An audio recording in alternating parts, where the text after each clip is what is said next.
సూర్యాపేట కోదాడ దగ్గర జరిగిన యాక్సిడెంట్ కి సంబంధించిన బ్రేకింగ్ న్యూస్ చూస్తున్నాం. ఒక డీసీఎం వెహికల్ ని వెనక నుంచి ఢీకొంది Gautam travels bus. Bus driver కు గాయాలయ్యాయి. ప్రయాణికులంతా మాత్రం సురక్షితంగా ఉన్నారు. ప్రమాద సమయంలో ఆ బస్సులో 40 మంది ప్రయాణికులున్నారు. హైదరాబాద్ నుంచి విజయవాడ వెళ్తోంది ఆ బస్సు. ప్రమాదంలో బస్సు ముందు భాగం దెబ్బతింది. ప్రయాణికుల్ని ఇతర బస్సులో గమ్యస్థానాలకు పంపించారు.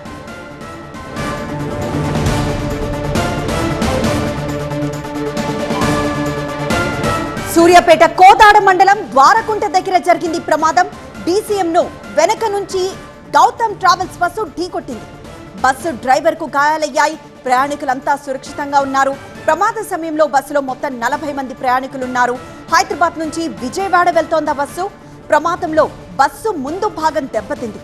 ప్రయాణికుల్ని ఇతర బస్సుల్లో గమ్యస్థానాలకు పంపించారు.